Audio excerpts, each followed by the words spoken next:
Olá, saudamos a todos os que assistem esse vídeo.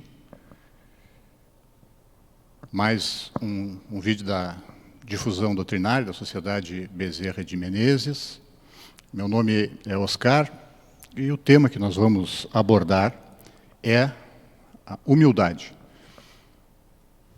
Para isso, nós vamos inicialmente agradecer o amparo, a proteção, a inspiração que o plano espiritual superior traz até nós, nos cercando em todos os lugares, e sempre que nós estejamos dispostos a estabelecer esse vínculo mental e espiritual, nos cercando com muita paz, com muito amor, nos trazendo a confiança, o otimismo que nós tanto necessitamos.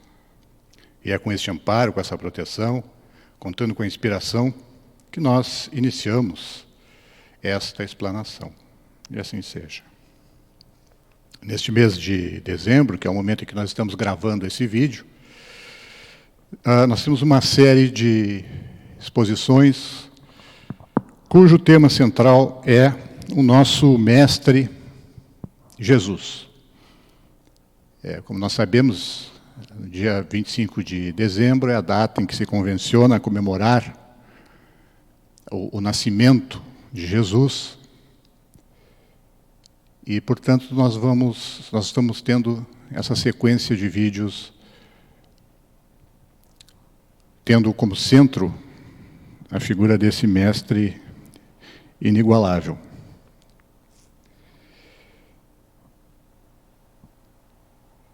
Humildade é o tema que nós trazemos hoje. Essa talvez seja uma das virtudes, uma das características mais marcantes da figura de Jesus. A humildade. Sendo um espírito com um nível de desenvolvimento, de progresso moral e intelectual altíssimo,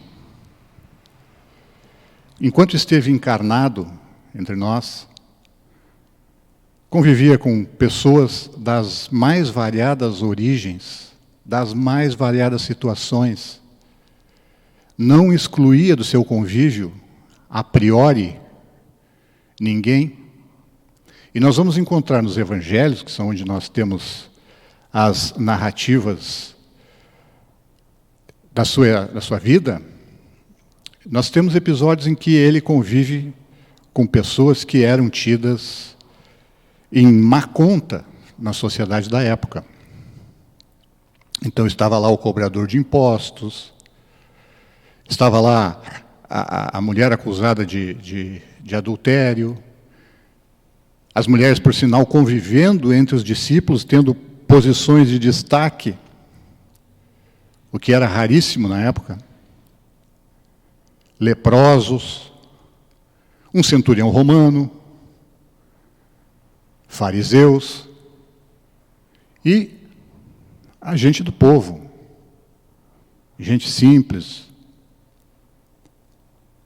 Ou seja, não havia exclusão.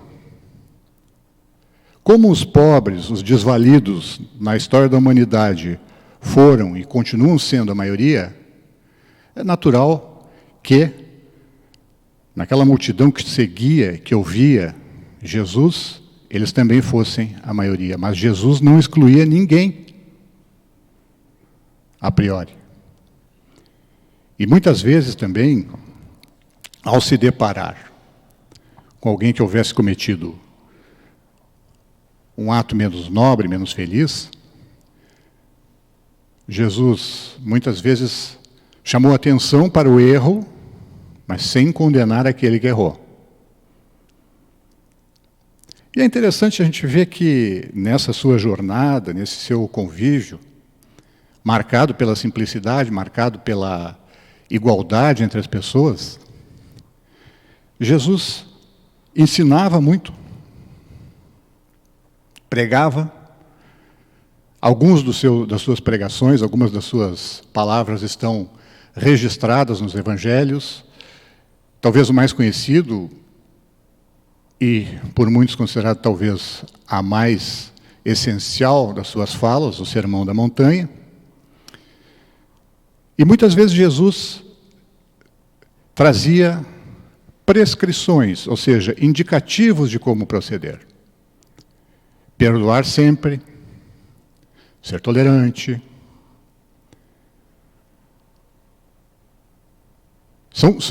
São falas que nós encontramos nos evangelhos onde Jesus traz uma espécie de instrução às pessoas. No Sermão da Montanha, que citamos há pouco, não são tantas as instruções.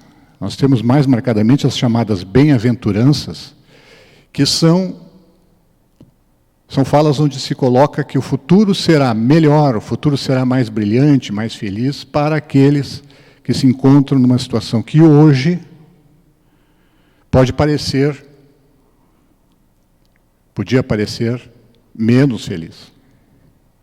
Então, Jesus consola e traz esperança àqueles que sofrem, aos que são perseguidos, aos que são vítimas de injustiças, etc., e assim por diante. E destaca-se entre essas bem-aventuranças, a promessa de que os humildes em espírito herdarão o mundo, herdarão a terra. Bom, durante muito tempo, né, os humildes em espíritos, porque deles é o reino dos céus. Durante muito tempo, e até hoje se encontra essa tradução como sendo pobres de espírito. Porém, essa expressão pobre de espírito, e nós encontramos essa explicação já no Evangelho segundo o Espiritismo, a expressão pobre de espírito, ela é utilizada para designar uma pessoa de pouco alcance intelectual ou de um certo desprezo para os temas que não sejam aqueles temas mais ligados ao dia a dia, mais ligados às tarefas práticas. E não foi a isso que Jesus se referiu.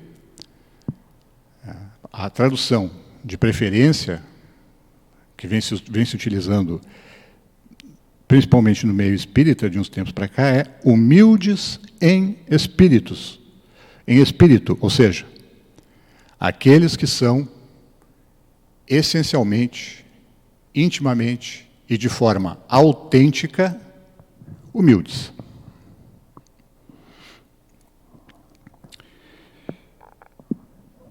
Muito bem. Mas o que é humildade?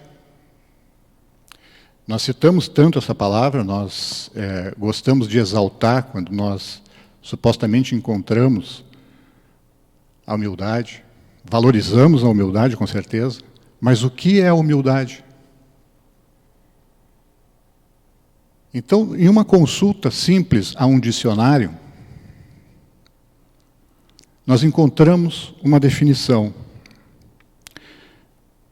Humildade é a virtude daquele que tem consciência das próprias limitações.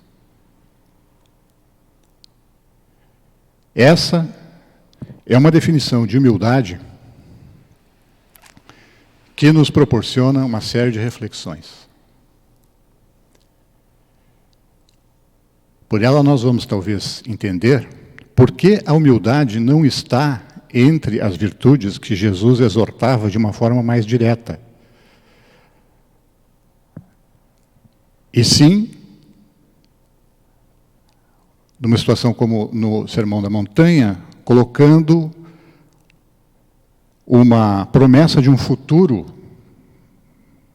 brilhante, de um futuro feliz para aqueles que praticam, que já alcançaram a virtude da humildade. Mas, principalmente, a humildade nos evangelhos, através de Jesus, é ensinada através do exemplo. Mais de uma situação a gente encontra nos evangelhos. As autoridades da época, ou mesmo até alguns dos seus discípulos, tratando Jesus como, tentando, dirigir a Jesus palavras revestidas de títulos, de nobreza, de poder, e Jesus sempre rejeita. E diz, em várias ocasiões, o que eu faço não é por mim, é por aquele que me enviou. Ao curar uma pessoa, através da sua capacidade enorme de manipulação e de trabalho com os fluidos, tanto os fluidos vitais quanto os fluidos espirituais, obtendo assim curas ou mitigações de sofrimento, que causaram tanta impressão nas pessoas que estavam que eram seus circunstantes, que acabaram sendo nominadas de milagres, quando na verdade ele tinha uma capacidade muito grande de utilizar recursos fluídicos que estão à disposição de todos, mas aqueles espíritos que já alcançaram um grau evolutivo maior têm uma capacidade evidentemente maior de realizar essas curas, esses processos, através da utilização dos fluidos. Mas mesmo quando ele realizava uma cura dessas, ele costumava dizer que isso era feito em nome daquele que o tinha enviado, ou seja, Deus, o Criador, ou dizia para a pessoa, a tua fé te curou. Relativizando a sua própria importância naquele processo. Por quê? Isso é humildade. Isso é um ato de humildade. Embora Jesus tivesse, e ninguém nega, esse poder enorme, por conta da sua própria evolução pessoal, e pelo contato que ele tinha com a divindade, Jesus sabia que, se as pessoas não estivessem abertas, sintonizadas, receptivas, ainda com todo o poder que ele trazia, não se daria a cura, não haveria aquele processo curativo ou de mitigação. Então, ele dizia, tua fé te curou. Com isso querendo dizer, em outras palavras, preserva a tua fé. E nós poderíamos até acrescentar, porque outros problemas virão. A vida não se encerra diante de uma situação qualquer, de um problema, vamos chamar assim, que a gente enfrente e eventualmente até supere, a gente sabe que a vida vai continuar. Outras situações vão exigir de nós fé, coragem, perseverança. Então Jesus humildemente diz, a tua fé te curou. E aí está o ensinamento. A pessoa que recebeu esse ensinamento e que estava aberta, receptiva, ela vai entender. Vai dizer que vai perceber a necessidade de perseverar. Em mais de uma ocasião também, os discípulos colocaram situação, Jesus presenciou, por exemplo, a mãe de João e Tiago, pedindo que nos céus Jesus colocasse um dos filhos dela à direita e o outro filho à esquerda dele. Os outros apóstolos protestaram com esse pedido de proeminência. E Jesus então explica, nessa situação, e isso acontece em outras também, aquele que se exaltar, será humilhado. E aquele que se humilhar, será exaltado. E aqui cabe mais uma reflexão. A palavra humilhar, na sua origem, lá da língua latina, significa pouca elevação. A palavra humildade vem de humilitas, significa pouca elevação. Ou seja, aquele que procura se destacar, procura ser maior que os outros, procura uma posição melhor que a dos seus semelhantes, ele vai ficar, ao contrário, ele não vai obter esse destaque. Mas aquele que não busca esse destaque, esse vai se destacar. No caso de Jesus, ele está dizendo, os discípulos deviam segui-lo, e isso vale para todos nós, está lá no Livro dos Espíritos, a famosa questão 625. Qual é o nosso modelo? O nosso modelo é Jesus. Então, ele alerta para os seus discípulos. Aquele que se exaltar será rebaixado, que se rebaixar será exaltado. Porque o que vai fazer com que o espírito alcance uma posição de maior felicidade, de bem-estar, de progresso, tanto quanto encarnado quanto no plano espiritual, não está ligado a essa capacidade de se destacar, de chamar a atenção para si, mas sim na de realizar corretamente as tarefas que lhe são designadas, de contribuir para o bem geral, de trabalhar pelo seu próprio progresso. Isso vai fazer com que esse espírito, de uma certa forma, se destaque. E isso se dá de uma forma natural. Então, por isso, essa chamada de atenção que Jesus traz para os seus discípulos, ou quando ele diz, quando os discípulos perguntam quem seria o maior dos discípulos, ele diz, aquele que for humilde como aquele menino ali, e aponta o menino que estava na circunstante, se aquele que for humilde como aquele menino, esse será grande no reino dos céus.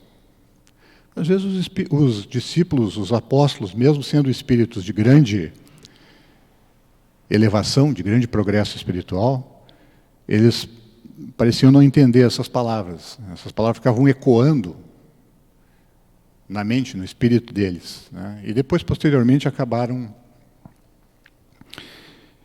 de uma certa forma, vivenciando isso, né?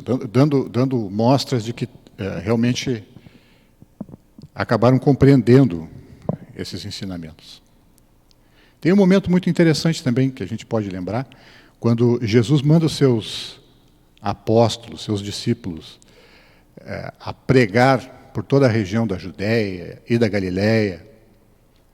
Ele manda 2 a 2 para que pregassem em várias cidades. Passado certo tempo, esses discípulos retornam, se agrupam em torno de Jesus, e nós vamos encontrar uma situação muito interessante. Jesus se retira com os discípulos para um lugar deserto, para que eles pudessem descansar por algum tempo. Ou seja, eles tiveram uma tarefa bastante árdua,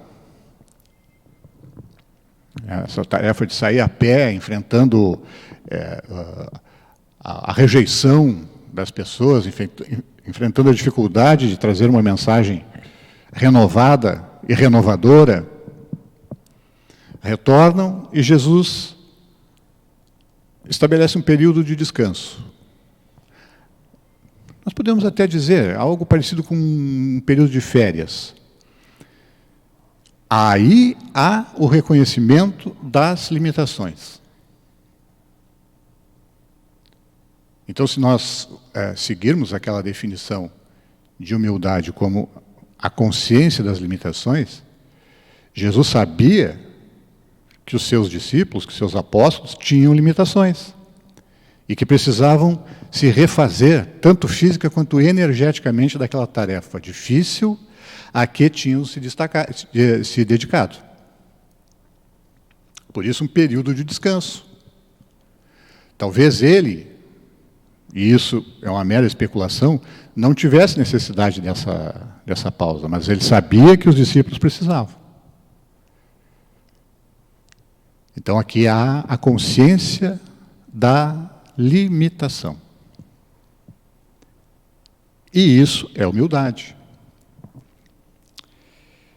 Quando entrou em Jerusalém, Jesus era aclamado pela multidão, ele tinha ficado muito conhecido, principalmente por essas curas que ele realizava, atraía muitas pessoas. Nós sabemos, atraía muitas pessoas, muitos se impressionavam com as curas, com aquilo que ficou conhecido como milagre, e poucos perseveravam, continuavam para ouvir os ensinamentos e para transformar a sua existência conforme esses ensinamentos e o exemplo de Jesus. Isso nós sabemos. Mas, de qualquer maneira, havia uma multidão. E Jesus ia entrar em Jerusalém e pede um jumento. Indica onde estaria o jumento, os discípulos o trazem, ele sobe no jumento e entra em Jerusalém montado num jumento. Isso é um símbolo de humildade. É uma simbologia. Jesus poderia ter entrado a pé, poderia ter entrado numa mula, que era o transporte mais comum. E é um animal mais forte, mais robusto. E o jumento é menor, ele não suporta o peso por muito tempo. Mas era um símbolo de humildade. Era um recado às pessoas. Quem está esperando o Messias, aquele Messias guerreiro, aquele Messias que seria um rei, cercado de pompa, não é esse o papel de Jesus. Ele vem trazer uma palavra, uma mensagem, justamente de muita humildade, muita simplicidade, valorizando a igualdade e assim por diante. Então, esse símbolo ele já estava presente, por exemplo, na manjedoura, lá no início, lá no seu nascimento. Foi depositado numa manjedoura, que é onde nós sabemos que era colocada o pasto, a comida para os animais, e foi depositado numa manjedoura. Os primeiros a visitarem o Jesus recém-nascido foram pastores, pessoas simples, pessoas do povo que estavam com as suas ovelhas, e foram ali ver o menino que havia nascido. Tudo isso é muito simbólico. Tudo isso é muito simbólico. Encontra ecos lá nas profecias do Velho Testamento, mas a mensagem, o símbolo está muito claro. A valorização justamente disso que nós encontramos de uma forma tão singela num dicionário. A consciência das limitações, consciência da limitação humana. E o recado, uma exortação para que todos exercitem, tenham essa consciência, nós somos limitados. Nós temos limitações. A sociedade moderna se tornou de uma forma predominantemente materialista, ou pelo menos valorizando de uma maneira exagerada a matéria, os bens materiais, vamos dizer assim. E nós nos defrontamos, no momento em que nós gravamos esse vídeo, por exemplo, nós nos defrontamos com uma pandemia, a proliferação de uma doença grave, porque se ela é grave para algumas pessoas, ela é grave. E, num determinado momento, nos pegou de uma forma quase que indefesos. Nesse momento em que nós gravamos, já começa a haver uma esperança de vacina, mas nós passamos por um período de estupefação, provocando várias reações. Isso nada mais é do que um recado: nós não podemos tudo, nós temos limitações. Nós temos que ter consciência dessas limitações. E aí a gente vai poder lidar de uma forma mais madura, mais consciente com essas dificuldades que surgem na vida da gente. E que são várias. São várias. Citamos esse exemplo, que é algo que está, de uma certa forma, galvanizando as atenções. Mas cada um de nós enfrenta situações difíceis ao longo da vida. As mais variadas. As mais variadas. E nos exige sempre um posicionamento, uma atitude. E na base dessa atitude, na base desse posicionamento que nós vamos ter, deve estar, em primeiro lugar, a consciência de que nós temos limitações. Nós temos limitações. E é em cima desse fato que nós podemos ter mais sucesso no enfrentamento das situações da nossa existência. Mas, principalmente, diante de tudo que nós vimos, diante das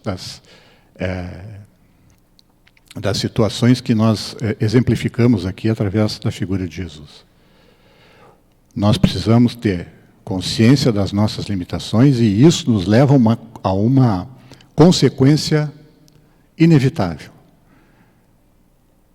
Nós não somos, em essência, melhores do que os nossos semelhantes.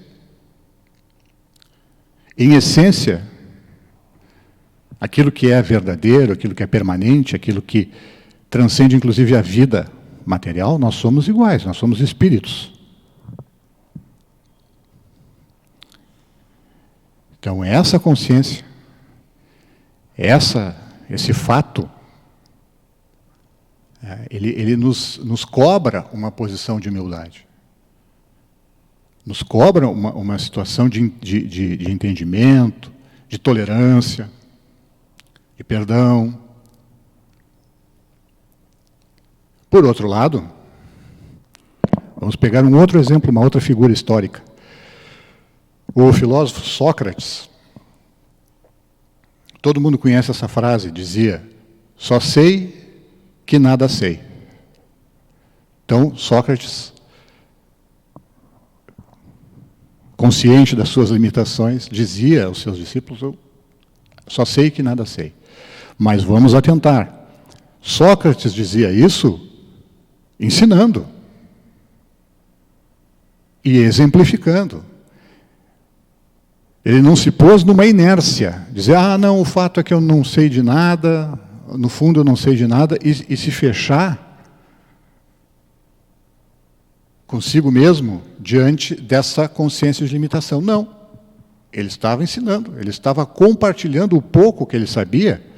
Vamos dizer assim, na verdade sabia muito, mas diante do todo o conhecimento do universo, o que cada ser humano sabe é pouco. Necessariamente é pouco, porque diante do infinito, tudo parece pouco. Mas não importa, ele se dispunha a compartilhar, ele se dispunha a ensinar e gerou essa sua postura ativa, teve um efeito multiplicador enorme. E é isso. Esse é um exemplo que nós devemos seguir. Nós temos que ter consciência das nossas limitações, mas isso não pode ser um motivo para nós nos posicionar numa atitude de inatividade, ou de timidez exagerada, ou de adiamento de abraçar uma tarefa. Seremos sempre limitados. E é melhor que sejamos limitados, compartilhando, amando, perdoando, do que se fechando numa espécie de redoma, esperando uma perfeição que a gente sabe que o nosso destino como espíritos é buscar eternamente essa perfeição. É assim que se progride, é assim que a gente consegue alcançar novos patamares como espírito. Então, citando o exemplo do Sócrates e tantos exemplos de Jesus que nós abordamos, nós, reforçando a necessidade que nós temos de reconhecer as nossas limitações, e vamos encaminhando, então, o encerramento dessa explanação, como não podia deixar de ser, agradecendo o amparo que nós recebemos do plano espiritual superior, a inspiração necessária, que os nossos lares possam ser abençoados, receber essa luz espiritual que traz harmonia, que traz saúde, e que nós tenhamos sempre forças, disposição e condições de compartilhar com os irmãos do caminho tudo que nos tem sido proporcionado. Os benfeitores estejam conosco em todas as situações. E mais uma vez agradecendo, nós encerramos essa exposição. Que assim seja.